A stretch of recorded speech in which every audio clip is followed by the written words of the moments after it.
Hare Krishna, bienvenidos, soy Chitrak Das. Hoy tenemos un encuentro para poder hablar acerca del capítulo 2 del Bhagavad Gita, texto 61. Como ustedes saben, los días lunes, martes, jueves y viernes tenemos estos encuentros en el Facebook Live de ISKCON Buenos Aires, donde nos reunimos para analizar este texto milenario de India, que es el Bhagavad Gita tal como es. El procedimiento habitual es leer el texto en sánscrito, la traducción, el significado y luego dar un comentario. A medida que se desarrolle esta charla, ustedes pueden dejar sus preguntas en la sección de comentarios debajo de la publicación y al final intentaremos responderla. Bienvenidos nuevamente. Aum Namo Bhagavate Vasudevaya. Aum Namo Bhagavate Vasudevaya. Aum Namo Bhagavate Vasudevaya.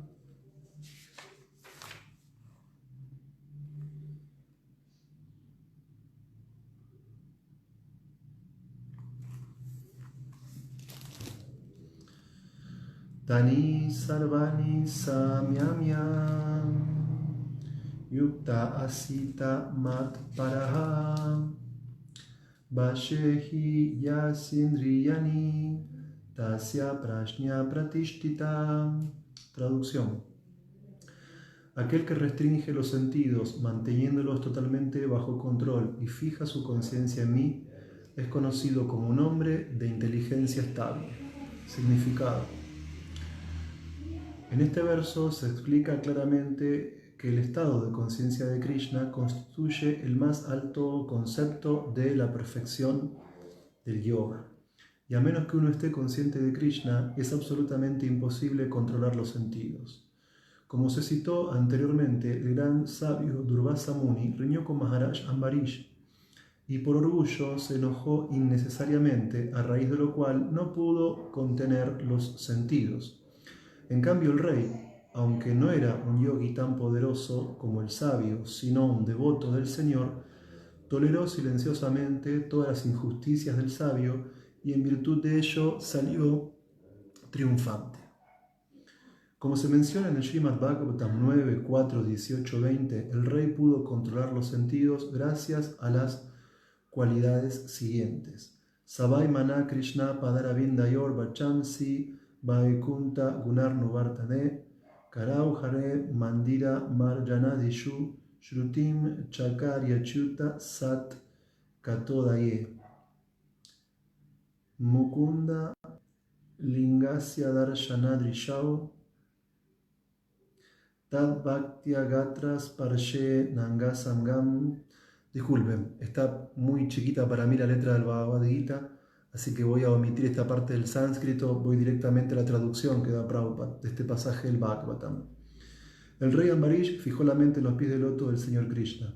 Ocupó las palabras en describir la morada del Señor, las manos en limpiar el templo del Señor, los oídos en oír los pasatiempos del Señor y los ojos en ver la forma del Señor, el cuerpo en tocar el cuerpo del devoto del Señor, la nariz en oler la fragancia de las flores ofrecidas a los pies del loto del Señor, la lengua en saborear las hojas de tulasi ofrecidas a Él, las piernas en desplazarse al lugar sagrado en el que se halla el templo de Él, la cabeza en ofrecer reverencias al Señor y los deseos en satisfacer los deseos del Señor.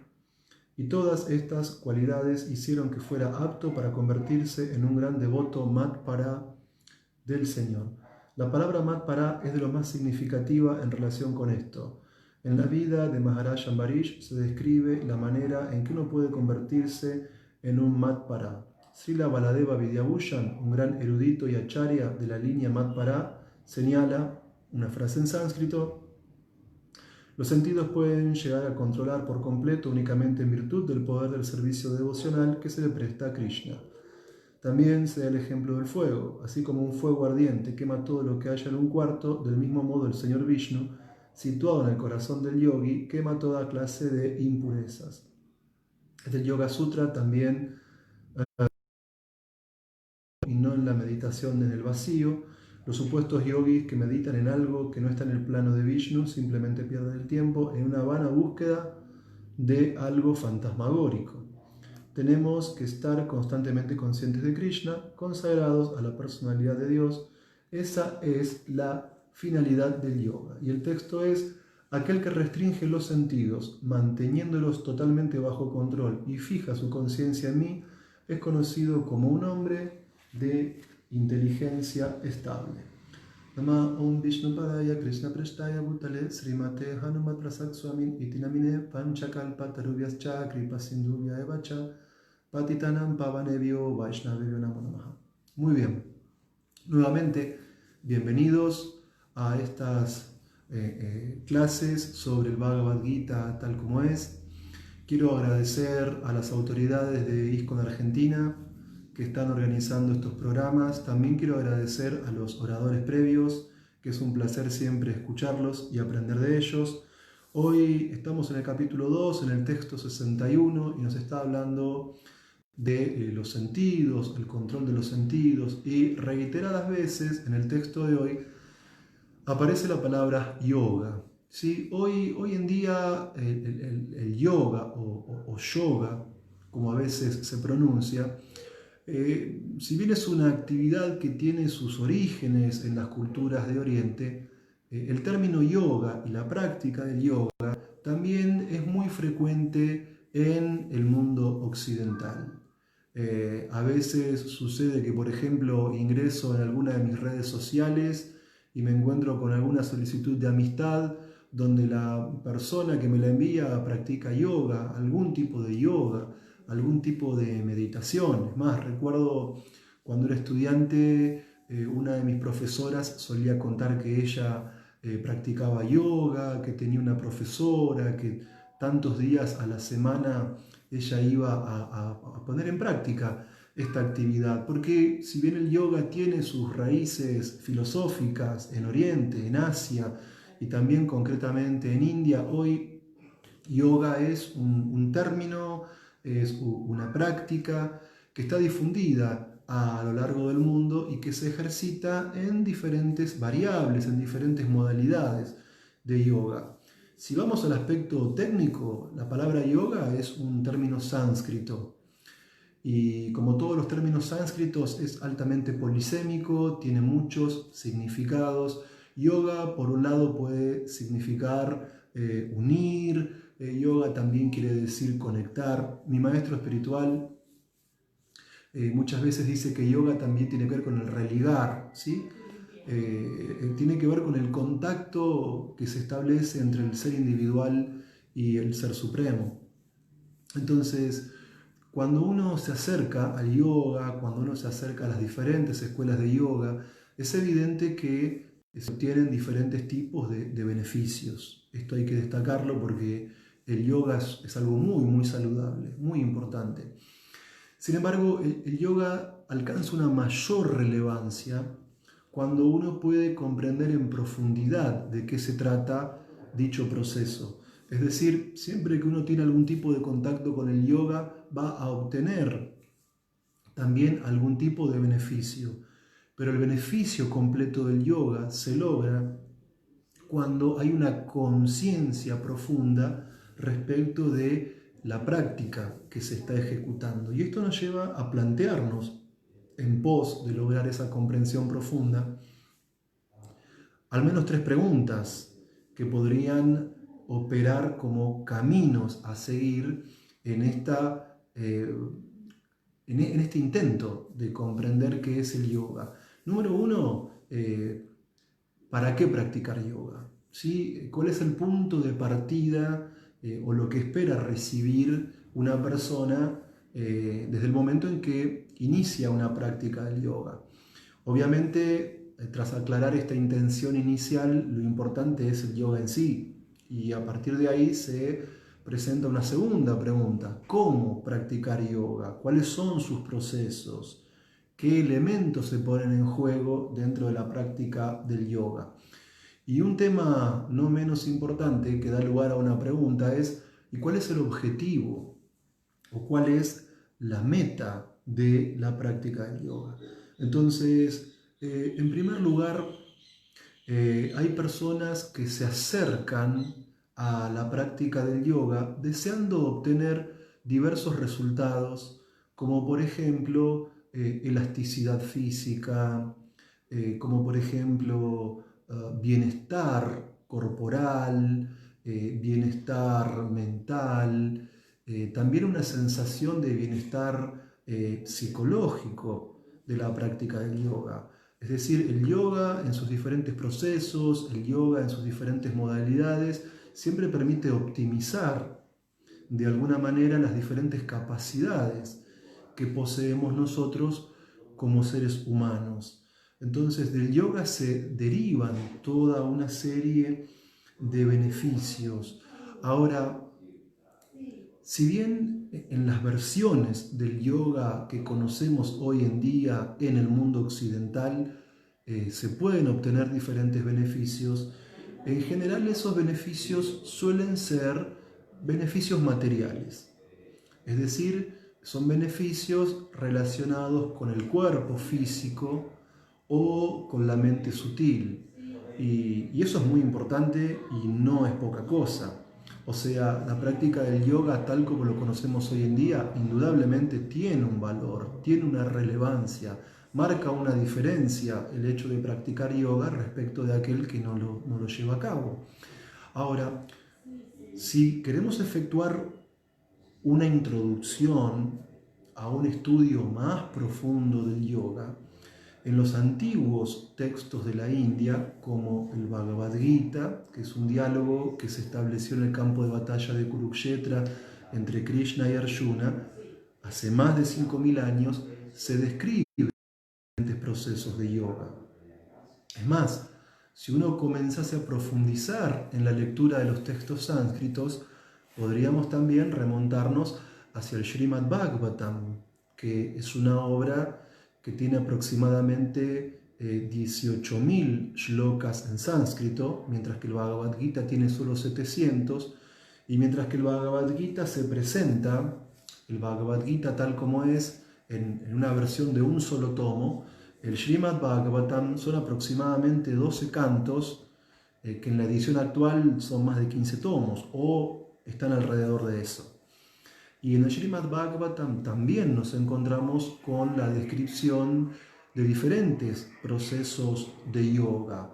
Entonces, si bien el yoga que se practica en la actualidad, conocido así en el mundo occidental, evidentemente puede reportar ciertos beneficios y eso es indudable, beneficios que tienen que ver con la salud del cuerpo y la salud de la mente, cuando estudiamos los orígenes del yoga, cuando nos remontamos a la tradición milenaria de la práctica del yoga, tal como está presente en los textos sánscritos en forma del Bhagavad Gita o el Srimad Bhagavatam, vemos que en realidad la finalidad del yoga trasciende y trasciende con mucho el hecho de simplemente buscar un bienestar físico o un bienestar mental. Porque si nosotros queremos comprender la antigua tradición de la práctica del yoga en India, y si queremos comprender la profundidad del alcance del yoga, mínimamente en sentido preliminar, el yoga, tal como se presenta en el Bhagavad Gita, en el Srimad Bhagavatam y en tantos otros textos sánscritos de India, en realidad apunta como actividad a resolver todas las perplejidades de la existencia material. Es decir, todos nosotros tendemos a buscar la felicidad. Todos nosotros intentamos ser felices dentro de nuestras actividades diarias. Y sin embargo, aunque por naturaleza todos deseamos la felicidad, en algún momento de la vida nos encontramos con el dolor. En algún momento de la vida, a pesar de que todos queremos ser felices, nos encontramos con la separación de seres amados. A veces nos encontramos con que algún familiar que es importante para nosotros se encuentra enfermo. A veces nos encontramos con que aunque deseamos alcanzar alguna meta en la vida, por momentos nos frustramos porque no podemos. A veces queremos vivir en ciertas condiciones ideales de existencia que en la práctica no se hallan presentes. Entonces, si bien el yoga actual apunta o ciertas formas del yoga comercial actual apuntan a buscar un beneficio del cuerpo y de la mente, lo cual no está mal, si uno entiende el yoga con toda la profundidad que esta actividad tiene, si uno no parte de la práctica del yoga basada en el sentido común, sino que si intentamos profundizar en el conocimiento y en la práctica del yoga a partir de textos milenarios, como el Bhagavad Gita o como el Srimad Bhagavatam, vemos que en última instancia el yoga apunta, al menos preliminarmente, a algo mucho más elevado que el yoga comercial, porque el auténtico yoga apunta a liberar al alma del samsara. Es decir, para la filosofía del yoga hay que diferenciar algo muy importante que tiene que ver con nuestra identidad. Según el Bhagavad Gita, según el Srimad Bhagavatam, nuestros cuerpos son materiales, lo cual indica que nuestros cuerpos son temporales. Y filosóficamente hablando, el cuerpo temporal sufre diferentes transformaciones y cuando nos preguntamos quiénes somos en sentido filosófico, lo fundamental no es lo que cambia, sino lo que permanece. ¿Y qué es lo que permanece en nosotros? Nuestro ser. Nuestro cuerpo puede manifestarse en diferentes aspectos, como niños, como jóvenes, como adultos, como ancianos, pero hay algo por lo cual, a partir de todo eso, a pesar de todos esos cambios, uno dice, este soy yo. Yo me reconozco a mí mismo cuando veo fotos de cuando era bebé, cuando veo fotos de cuando era niño o cuando veo fotos de cuando era adolescente. Entonces uno diría, pero si la persona parece algo distinto, lo que parece distinto es lo externo, lo que parece distinto es el cuerpo, pero hay algo que le da permanencia a ese cuerpo. Hay un yo, hay un alma. Entonces, para la filosofía profunda del yoga, principalmente no somos el cuerpo material, sino que en lo esencial somos almas espirituales. Y si la primera pregunta es ¿por qué practicar yoga? Y si queremos dar una respuesta basada en los textos milenarios sánscritos de India, como el Bhagavad Gita y el Srimad Bhagavatam, se practica yoga para liberarnos de las perplejidades de la existencia material. Nos dedicamos a la práctica del yoga en sentido preliminar para salir del samsara, no para obtener un beneficio parcial y lograr mayor elasticidad corporal o cierta serenidad mental como producto de ciertas técnicas respiratorias, sino que la práctica del yoga apunta a una resolución radical de todos los problemas de la existencia. Es decir, en última instancia, el yoga lo que busca es beneficiar no solo al cuerpo o la mente, sino principalmente al ser, a partir de poder lograr la liberación del samsara.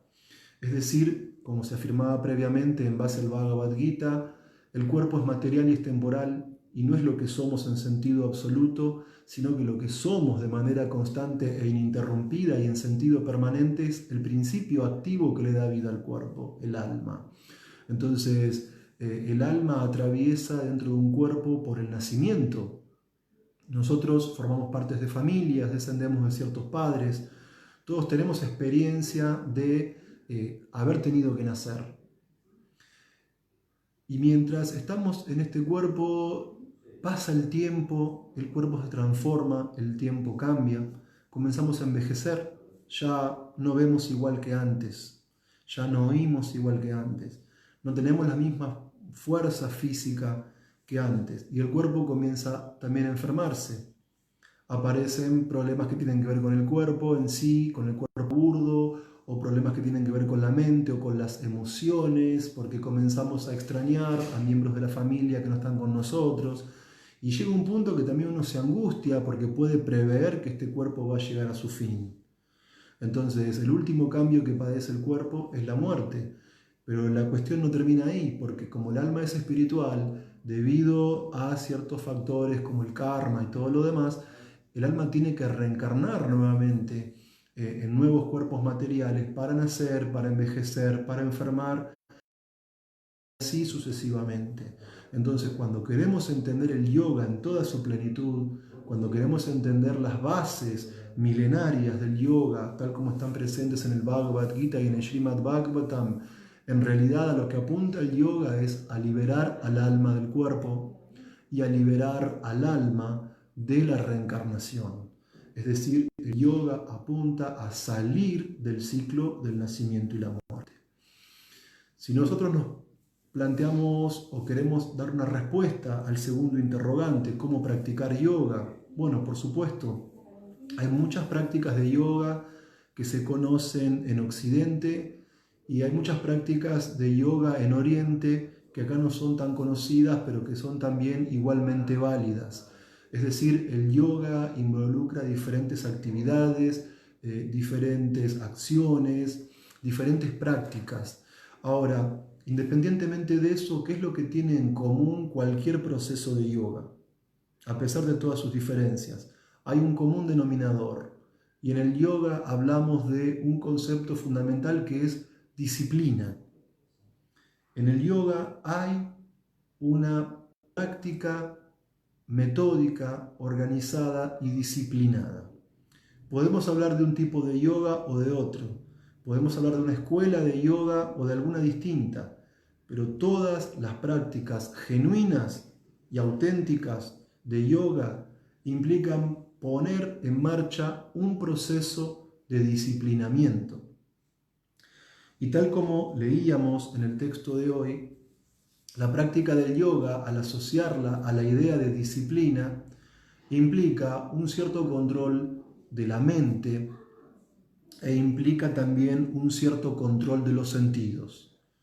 Después podemos analizar escuela por escuela cómo es que se logra esa disciplina que de alguna manera permite lograr un correcto uso de los sentidos y un correcto uso de la mente. Es decir, cada escuela tendrá sus particularidades, cada escuela tendrá diferentes medios o procesos, pero en última instancia, cuando el yoga es auténtico, tiende a lograr perfeccionar el uso de nuestros sentidos y también perfeccionar el uso de nuestra mente. Si nosotros estudiamos el Bhagavad Gita tal como es, vamos a observar analíticamente que capítulo tras capítulo Krishna expone ante Arjuna diferentes procesos de yoga. Entonces, en el capítulo número 6 nos encontramos con un proceso yógico denominado Dhyana Yoga. Intentemos un poco comprender de qué se trata en sí este proceso. El Dhyana Yoga es un tipo de yoga que fue practicado por muchísimo tiempo en India, y el Dhyana Yoga tiene un conjunto de características que lo diferencian en gran medida del yoga comercial actual. Porque el yogi, tal como se describe en el capítulo 6 del Bhagavad Gita, es una persona que, teniendo clara conciencia de que la práctica del yoga no es simplemente para mejorar la salud física o la salud emocional o mental, sino que la práctica profunda del yoga tiene como objetivo último alcanzar la liberación, que el alma pueda salir del ciclo de reencarnaciones. Para poder alcanzar ese objetivo, el Dhyana Yogi, tal como se describe en el capítulo 6 del Bhagavad Gita, tiene que romper con la vida ordinaria. Es decir, hoy en día conocemos ciertas escuelas de yoga que plantean que 1 o 2 o 3 tardes por semana vos podés salir de tu trabajo, salir de tu casa y practicar ciertas posturas físicas, ciertas técnicas de respiración que son muy buenas, que son muy positivas, que son recomendables, por supuesto. Pero el Dhyana Yoga es un proceso que implica romper con todo lo conocido. O sea, el practicante de este tipo de yoga, este tipo particular de yogi, no podía hacer de su práctica del yoga una actividad de fin de semana o un hobby o un pasatiempo, sino que según el capítulo 6 del Bhagavad Gita, el Dhyana Yogi era un yogi bastante radical, en el sentido de que encontramos muchas descripciones, ¿sí?, en el Srimad Bhagavatam de este tipo de yogis. Eran practicantes de yoga que para poder consagrarse por completo a su disciplina tenían que abstraerse de todo lo demás. Es decir, los dhyana yogis eran personas que abandonaban en primer lugar la familia. No se concebía en este tipo de yoga que sea compatible el avance espiritual y el apego familiar.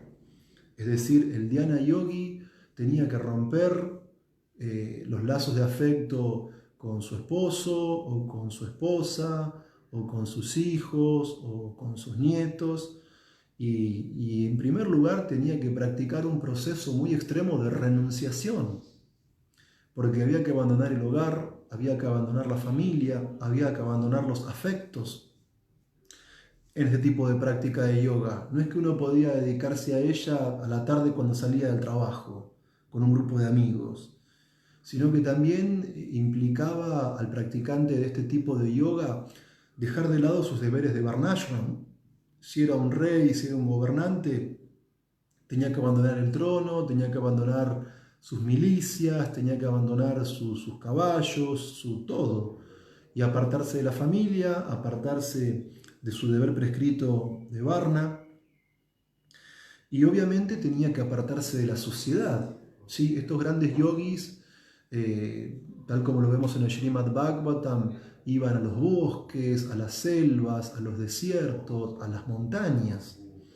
Entonces, el punto era que para practicar ese proceso antiquísimo y milenario del Dhyana Yoga, el yogi tenía que ir a un lugar apartado, vivir en soledad, abandonar todos los vínculos sociales y afectivos. Y en ese contexto de renunciación, en ese contexto de soledad y con la mira clara en alcanzar la liberación, es decir, que el alma de alguna manera pueda liberar, ¿sí?, del cuerpo material, y no solamente del presente cuerpo, sino de todo posible cuerpo futuro, es decir, con vistas a alcanzar la salida del samsara, la salida del ciclo del nacimiento y la muerte, con el objetivo de salir del ciclo continuo de reencarnaciones que nos imponen el nacimiento, la vejez, la enfermedad y la muerte. Estos yogis dejaban familia, dejaban sus deberes de varna, dejaban sus afectos, dejaban todo, y en soledad, en el bosque, en la selva, en el desierto, en la montaña, ellos se dedicaban a practicar yamas y niyamas, ¿sí?, ciertas reglas y regulaciones. También se dedicaban a practicar ciertos asanas, ciertas posturas y también ciertas técnicas respiratorias. Entonces estos yogis tenían que asumir una postura física determinada, y en esa postura física practicar pranayam, controlar la respiración. Y el control de la respiración da mecánicamente un control de la mente. Y luego, al controlarse la mente, quedan obviamente subyugados los sentidos. Entonces, por este proceso de yama y niyama, y por este proceso de asana y de pranayam, lo que se va dando es todo un disciplinamiento psicofísico del yogi, hasta que el yogi puede entrar en estados meditativos y desde la meditación a estados de trance.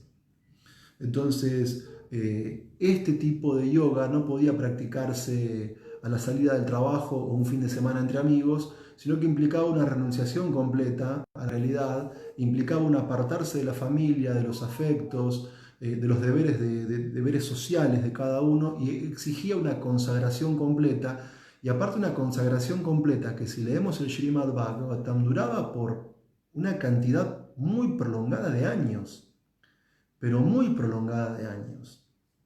Entonces, uno puede ver que el control de los sentidos, el control de la mente, bajo esta práctica del Dhyana Yoga, es bastante espartano, es bastante complejo, es bastante artificial, es bastante poco práctico en esta era de Kali.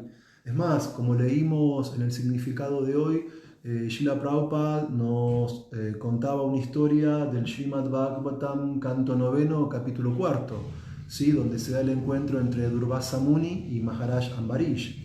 Y uno puede ver que incluso este Durvasa Muni, que era un gran practicante de este tipo de yoga, del dhyana yoga, de este yoga radicalizado, extremo, que sí era viable en otras eras de la historia, pero no en Kali Yuga, él aún así, por una cuestión de ego falso, aún siendo un practicante de un yoga tan complejo como este, se encolerizó con Maharaj Ambarish, ¿sí? Por la cuestión de si había roto o no roto un ayuno, porque la historia es muy pormenorizada, es muy interesante.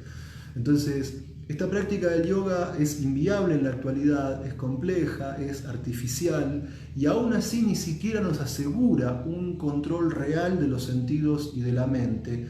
¿Por qué? Porque este mismo yogi, Durvasa Muni, al no verse respetado por el emperador, por Maharaj Ambarish, se encolerizó con él e intentó de alguna manera agredirlo. Es toda una historia larga, compleja, en este momento no es el lugar de explicarla toda, pero uno puede decir, pero un gran yogi como Durvasa Muni, ¿no? con esa capacidad para controlar la mente, controlar los sentidos, cuando Durvasa Muni viajaba con mucho prestigio, lleno de seguidores, de discípulos, y aún así fue presa de la ira. Entonces, lo cual demuestra que su mente no estaba totalmente bajo control, tan complejo que es el dhyana yoga. Entonces, si un sabio tan poderoso como Durvasa Muni no le resultaba práctica la práctica del dhyana yoga, ¿qué decir para nosotros? Gente de la era de hierro, gente de la era de Kali, donde la vida es mucho más corta, donde tenemos que satisfacer necesidades materiales, trabajando con la familia, y que tenemos que tener espacios para realizarnos como seres humanos. Entonces, si no era práctico para alguien como Durvasa Muni, este tipo de yoga, tampoco es práctico para nosotros. Entonces, esto quiere decir que la antigua cultura de la India no nos puede ofrecer ninguna solución práctica para controlar la mente y los sentidos. Esto quiere decir que los textos sánscritos milenarios como el Bhagavad Gita o el Srimad Bhagavatam proponen utopías irrealizables para el hombre promedio en cuanto a la práctica del yoga. No, no es así. Entonces, en esta era actual, que es la era de Kali, que es la era de hierro, hay otro tipo de yoga que es mucho más efectivo que el dhyana yoga para personas como nosotras. Entonces, en la era actual ofrece muchos mejores resultados. En la era actual es mucho más viable, es mucho más natural otro tipo de yoga denominado Bhakti Yoga. Es decir, en el Bhakti Yoga el control de la mente y el control de los sentidos es mucho más natural, porque lo que se hace en el Bhakti Yoga es emplear la mente y emplear los sentidos en relación con su objeto natural de meditación dentro de la práctica del yoga. Además, la práctica del Bhakti Yoga no requiere, como el Dhyana Yoga, abandonar la familia, abandonar el trabajo, abandonar la sociedad, irnos a la selva, al bosque, al desierto o a la montaña y en soledad y con nuestro propio esfuerzo intentar lograr la liberación del ciclo del nacimiento y la muerte.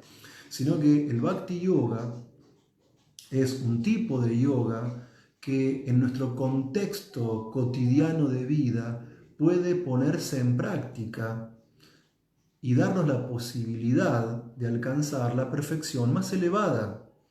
¿Por qué? Porque el Bhakti Yoga implica absorber la mente y absorber los sentidos en relación con el objeto natural de meditación para nuestra capacidad de actuar y nuestra capacidad de pensamiento. Es decir, en el Bhakti Yoga lo que se hace es no una práctica artificial de represión mental y sensorial como se da en el Dhyana Yoga, sino que la práctica del Bhakti Yoga permite que la mente y los sentidos puedan fluir en una dirección natural, en una dirección positiva, en una dirección trascendental. Y esto puede verse ejemplificado muy pero muy claramente en el significado que nos dio hoy Srila Prabhupada en este texto del capítulo 2, en el verso del capítulo 2 que hoy estamos leyendo. ¿Por qué? Porque la mente tiene la tendencia a pensar. O sea, mismo cuando estamos en el trabajo estamos pensando algo, cuando estamos en casa estamos pensando algo, cuando estamos viajando estamos pensando en algo, y mismo cuando nos quedamos quietos estamos pensando en algo. Y es más, hasta cuando estamos durmiendo, que el cuerpo está en un aparente estado de mucha más calma que durante el día, la mente también está pensando porque soñamos.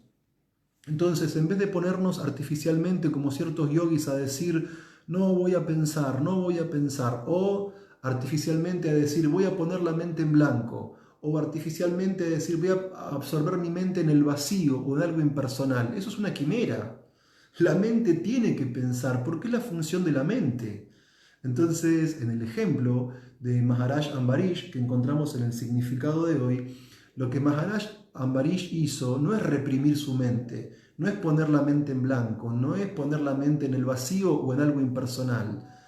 Ambarish Maharaj lo que hizo fue absorber su mente en Krishna. Y en el Bhakti Yoga, el control de la mente y el control de los sentidos se logra cuando la mente y los sentidos se absorben en Krishna.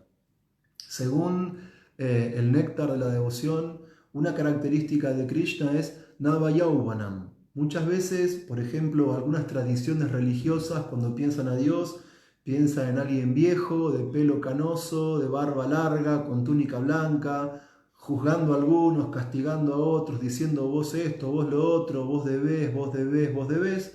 Y sin embargo, cuando leemos el Srimad Bhagavatam, Krishna es un joven, Krishna es un adolescente que vive en Vrindavan, Krishna está rodeado de amigos, Krishna está rodeado de amigas, Krishna toca instrumentos musicales, toca la flauta, tiene sus mascotas, tiene sus vacas, tiene sus afectos, tiene sus padres, tiene sus ríos, sus montañas, sus bosques, su guirnalda de flores.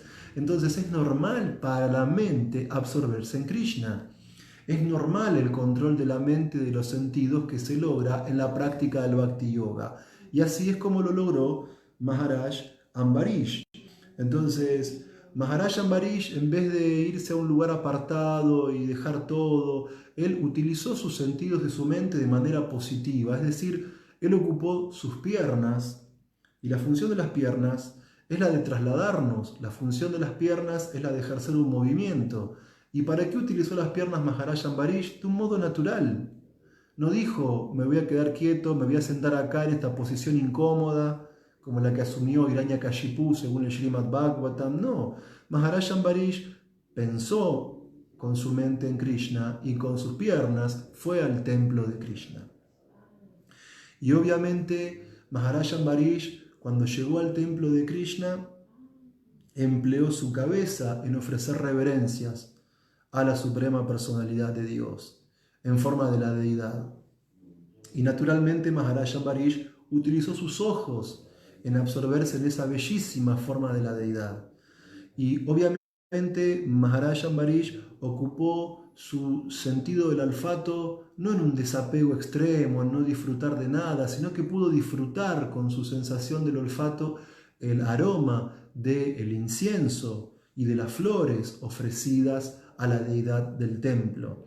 Y obviamente Maharaj Ambarish pudo utilizar sus oídos en escuchar los pasatiempos de Krishna, de la suprema personalidad de Dios, y a su vez ocupó su capacidad de hablar para describir las glorias y los pasatiempos de Krishna. Obviamente ocupó también su lengua en saborear las hojas de Tulasi ofrecidas a la deidad de Krishna.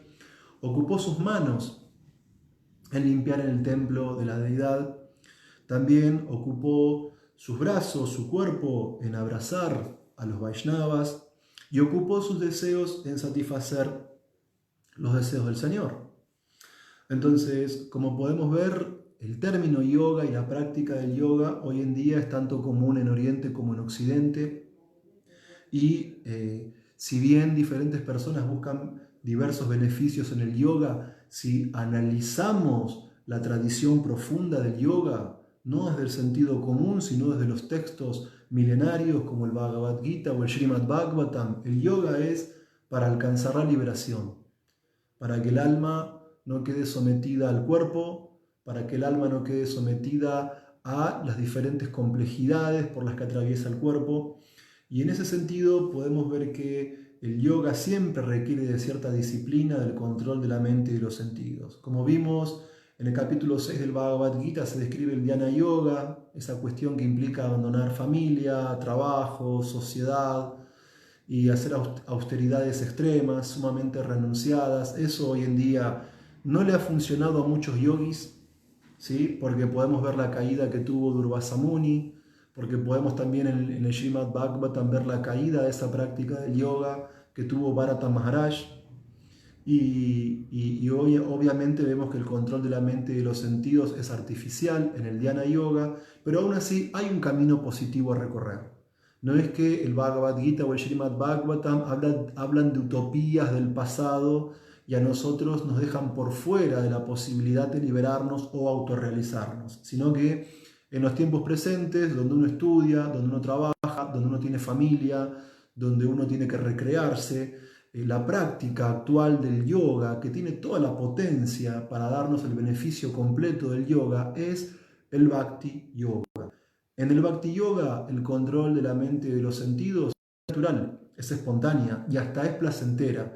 Y como dice el capítulo 9 del Bhagavad Gita, se practica con alegría.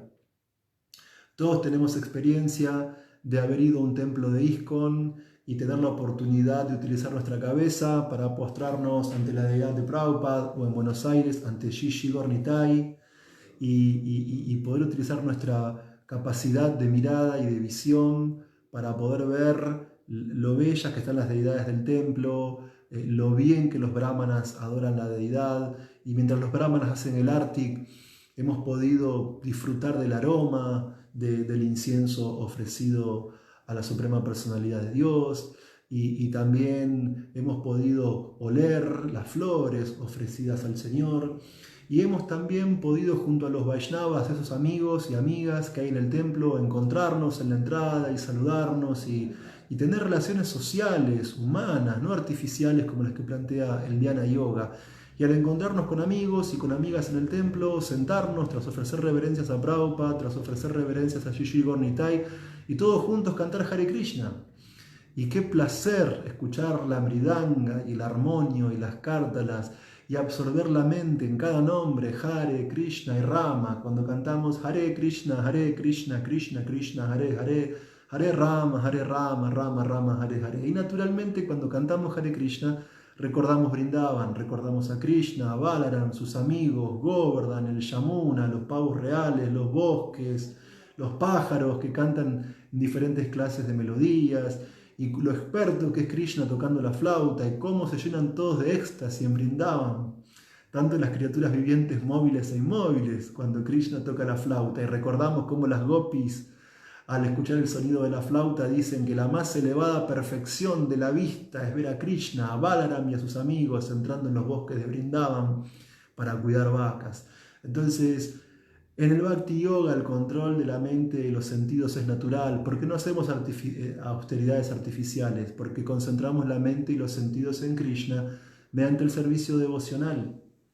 Y además, esa práctica del Bhakti Yoga no nos requiere que abandonemos la familia, que abandonemos el trabajo, que abandonemos la sociedad o nuestra cultura o nuestras costumbres, sino que cada cual en su respectiva posición social, en su respectiva posición económica, en su respectiva posición cultural, puede dedicarse a la práctica del Bhakti Yoga. Porque en el Bhakti Yoga lo que se hace no es renunciar artificialmente a lo que uno es o a lo que uno tiene, sino que en el proceso del Bhakti Yoga impera un principio filosófico que es el Yukta Vairagya.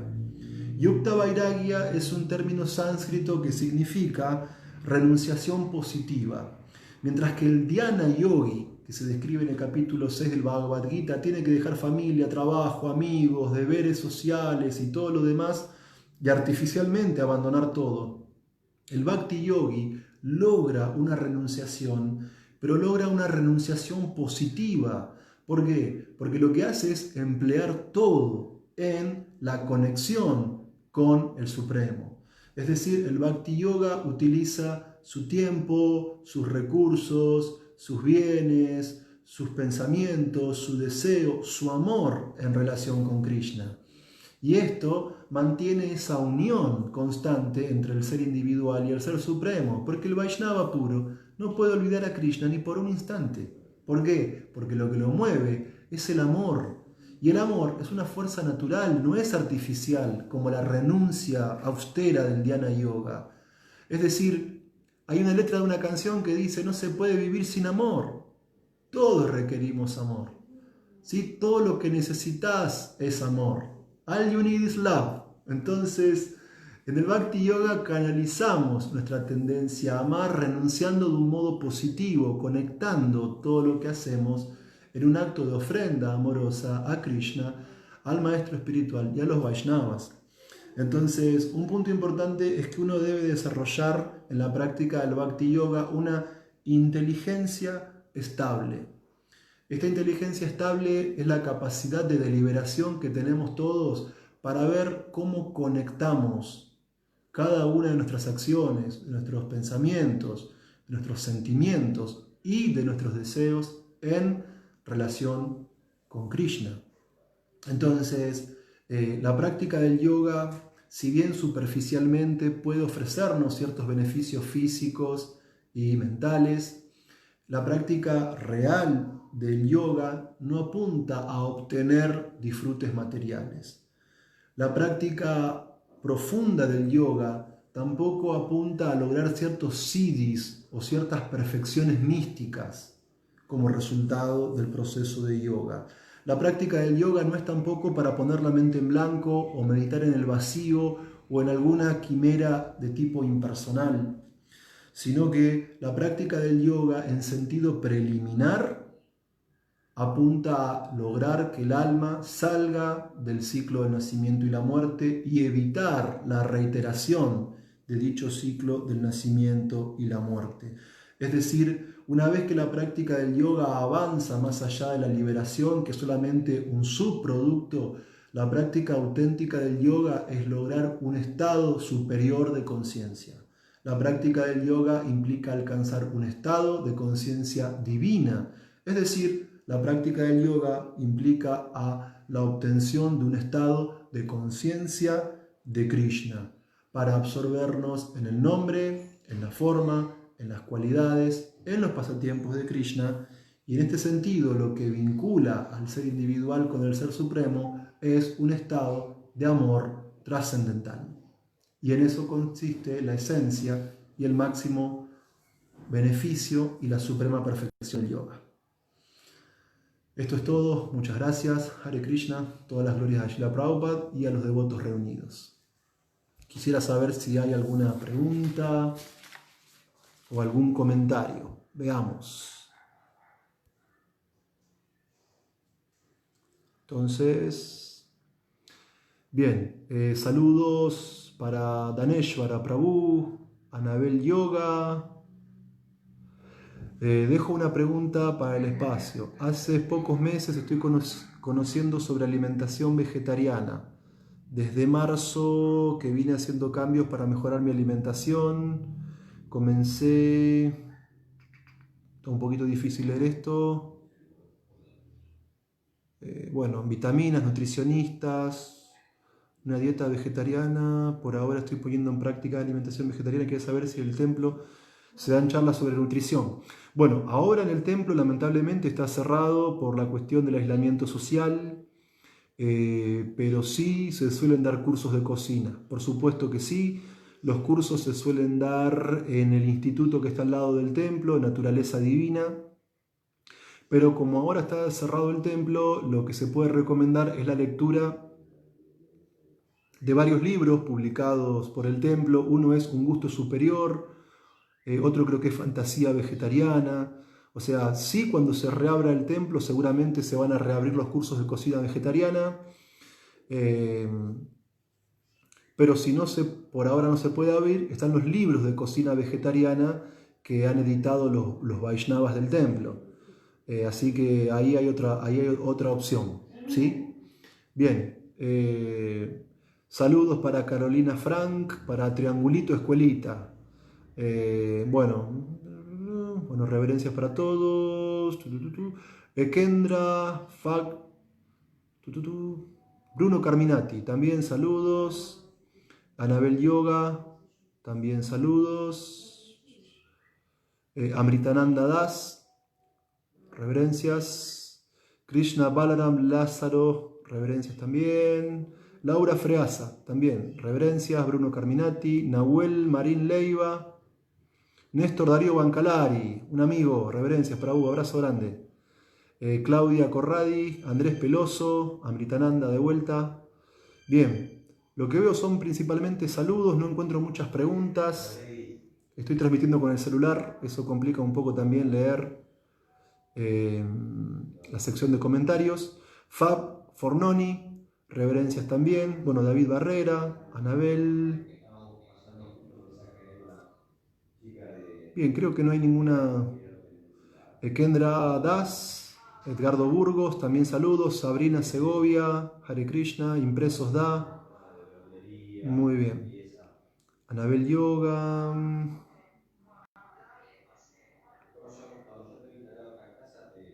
Bien, acá Anabel Yoga también pregunta sobre los inciensos. Sí, en la cultura Vaishnava es muy importante el uso de incienso. En los rituales diarios que se hacen en el templo o que se hacen en nuestros hogares se utiliza el incienso como una ofrenda, ¿sí? a Krishna. Así que es muy muy importante, porque también una expresión de amor es ocupar, ¿sí? todo en el servicio de Krishna y por supuesto también el incienso. ¿Sí? Bueno, Nahuel Marín Leiva pregunta, ¿qué se puede hacer cuando uno se da cuenta de que cae en las garras de la ilusión por algunos momentos del día? ¿Qué podemos hacer en esos momentos inestables? De ya muchas gracias. Bueno, no, que agradecido soy yo. Bueno, todos tenemos, los devotos puros y sumamente avanzados, ellos no caen en ningún tipo de ilusión. En mi caso, yo que estoy en la práctica, me encuentro intentando ser consciente de Krishna, aunque obviamente la mente por momentos se dispersa hacia otras cuestiones. Entonces, en esos momentos, lo importante es, por ejemplo, tomamos el Bhagavad Gita y leemos algún texto que nos gusta y así concentramos la mente nuevamente. Podemos también, por ejemplo, tomar nuestras cuentas y cantar algunas rondas más. Podemos en ese momento pensar algún proyecto de Bhakti Yoga para llevar a cabo nuestro servicio. O, por ejemplo, a veces sucede que podemos prender la televisión, si tenemos una Smart TV, y podemos buscar videos de Artics, de la deidad. Hay un canal que es Mayapur TV, uno puede ver ahí diariamente la adoración que se hace de Sri Sri Radha Madhava Vastasaki. La gente está dispersa, uno con el recurso de la visión, ¿sí? Del sentido de la vista, puede ver el Artic que se ofrece a la deidad, o uno puede, si está solo en su casa y sin familia, puede poner también en YouTube Vayans y ver a los gurús cantando y cantar junto con ellos. Son tantas cosas que se pueden hacer. Por ejemplo, hay un canal de YouTube que se llama Comunidad Vaishnava. En ese canal de YouTube ustedes pueden encontrar clases, las clases que estén en ISKCON Buenos Aires, después las subimos al canal de YouTube, Comunidad Vaishnava, y ahí hay clases de devotos, clases de gurús, hay vayans, hay también Artik de la adoración a la deidad. Así que con todos esos recursos uno puede controlar muchísimo la mente. Uno puede controlar muchísimo la mente con todos esos recursos también, ¿sí? Y también otra forma de controlar la mente es practicar el smaranam, practicar el recuerdo. O sea, recordar qué es lo que sentimos interiormente cuando cantamos nuestras rondas, qué es lo que sentimos cuando participamos del Vayan junto a Vaishnavas, qué es lo que sentimos cuando escuchamos una clase, qué es lo que sentimos cuando ofrecemos alimentos a Krishna o cuando practicamos el servicio que cada cual tiene en su casa o en su templo. Porque ese punto también ayuda a absorber la mente. Ese punto es muy importante, ¿sí? ¿Por qué? Porque uno no solamente tiene una cierta fe en la vida espiritual, sino que uno tiene una experiencia de la trascendencia. Y ese proceso de recordar, de Smaranam, es muy importante. Es muy importante porque logra fijar la mente en la práctica del Bhakti y en el objeto de la práctica del Bhakti, que es Krishna mismo. Entonces, el recordar, pensar quién soy yo, quién es Krishna, qué relación tengo con él, cómo hago para cultivar esa relación. También la mente se fija cuando uno analiza qué pasa cuando yo no cultivo mi relación con Krishna. ¿Cómo me siento? ¿Qué experimento? ¿Qué tipo de deseos predominan en mí? Y otro punto muy importante para fijar la mente, intentando responder esta pregunta, es el sadhu sangha. O sea, la vida espiritual, el bhakti yoga es muy positivo. El bhakti yoga es el yoga que da los beneficios completos de la práctica del yoga en la era de Kali, pero es un proceso que difícilmente podamos practicarlo de un modo totalmente solitario. Entonces, una forma de que la mente esté absorta en Krishna y una forma de que podamos no solamente estar absortos, sino no estar absortos de un modo artificial, sino de un modo placentero, es el contacto con personas que sean entusiastas en la práctica del bhakti. Ese punto es muy, muy importante si queremos controlar la mente y también los sentidos, porque a veces hay devotos que piensan que hay que controlar los sentidos artificialmente. No tengo que hacer esto, no tengo que hacer esto, no tengo que hacer lo otro. Y eso no es buena política, porque eso es artificial y no se mantiene a largo plazo. Entonces, la mejor forma de controlar la mente y controlar los sentidos es ocuparnos en no pensar lo que no hay que hacer en la vida espiritual, sino que la mejor forma de controlar la mente y los sentidos es pensar en lo que sí podemos hacer. Bueno, yo soy estudiante, ¿qué puedo hacer? Bueno, estudio el Bhagavad Gita. Yo soy músico, ¿qué puedo hacer? Bueno, puedo tocar el armonio, puedo tocar la mridanga, las cártalas, o en mi casa una guitarra, o lo que toque, y cantar el Mahamantra Hare Krishna. Bueno, a mí me gusta ahí las especias, y bueno, puedo cocinar y ofrecer a Krishna.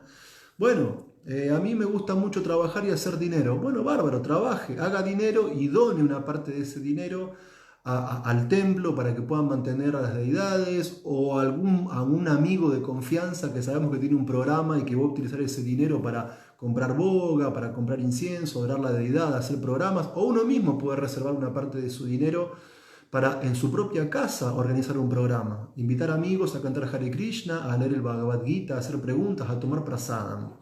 Entonces, ¿qué es lo que pasa? La mente se controla de modo natural cuando uno la utiliza de manera natural, como hizo Maharaj Ambarish, ¿sí? Pensar en Krishna, la mente, con la cabeza ofrecer reverencias a la deidad, con las piernas ir al templo, con los ojos mirar la deidad, con los oídos escuchar las glorias del Señor, con el olfato oler el incienso ofrecido al Señor, con la lengua probar las tulasis ofrecidas a Krishna, el prasadam, con las manos limpiar el templo. Cuando uno se ocupa en sentido positivo, entonces el control viene por añadidura, viene de manera espontánea, natural y sobre todo sin represión, que es un punto muy importante. Y para eso, ¿qué hace falta? ¿Cuál es el secreto para hacer todo eso con gusto? O como dice el Bhagavad Gita, susukam, con mucha felicidad. Hacerlo en contacto con gente que esté en la misma frecuencia que nosotros. Buscar devotos que sean entusiastas, que sean sinceros y que también quieran prestar servicio. ¿Y saben qué pasa? Que cuando vos empezás a hacer servicio con los devotos, te dicen, Prabhu, madre, podrías hacer esto, y un servicio lleva a otro, y uno arranca por algo muy sencillo. Y cada vez más cantidad de horas del día se van absorbiendo en servicio. Porque el servicio se va multiplicando a sí mismo. Si uno tiene sinceridad, llega más servicio, y uno se pone, obviamente, la mente en sí misma queda controlada por eso, y la absorción en Krishna es natural y es placentera. Y trae mucha felicidad. Bueno, esa es mi perspectiva. Tal vez otros devotos que sean avanzados puedan explicarlo de otra manera mucho más completa. Bueno, Adrián Ramayón, saludos. Anabel Yoga, si se hace un pedido de oración, entiendo que se pidan a los semidioses. Escuché en otra clase. Quería saber a quién podemos dirigir la oración, ya que entendí que Krishna no hay que pedir. Se me complica acá con el celular. Bueno, entonces, hasta donde entendí. A ver,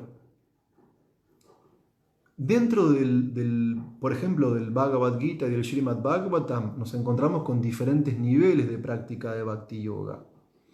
Entonces, si analizamos el Bhakti Yoga puro, ¿sí? Acá respondo la pregunta de Anabel Yoga. Si analizamos el Bhakti Yoga puro, y no tiene que haber deseos materiales. No los tiene que haber. ¿Por qué? Porque eso implica una conciencia separatista en términos del Bhagavatam, donde los deseos del Vaishnava y los deseos del Señor no son lo más avanzado de Bhakti Yoga.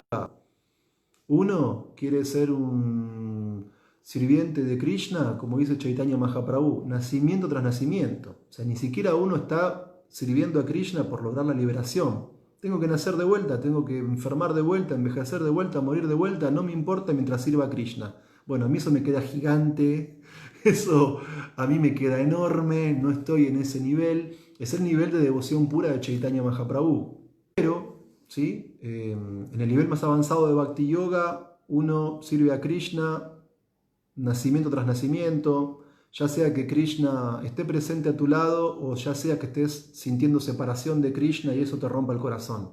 Esa no es mi plataforma, a mí me queda gigante, pero sabemos que es una plataforma muy elevada que manifestó Chaitanya Mahaprabhu. Ahora, si uno no está en esa plataforma tan elevada y tiene algún deseo material, bueno, mejor que se lo pida a Krishna y no a ningún semidios. Entonces, si hay que dirigir alguna oración, sabemos que en el servicio devocional puro servimos a Krishna de manera incondicionada. No es un comercio. Krishna, yo te sirvo para que vos me des lo que estoy esperando. Eso es servicio devocional puro. Y ahí uno no le pide nada a Krishna. Pero si todavía uno no está en un estado tan avanzado como el estado que plantea Chaitanya Mahaprabhu en el Sikshastaka y tenemos algún deseo material que complacer, bueno, pidámoselo a Krishna y no a ningún semidios. ¿Por qué? Porque hay significados del Bhagavad Gita donde Prabhupada dice que Krishna es como un padre y que a un padre le gusta que los hijos le pidan cosas.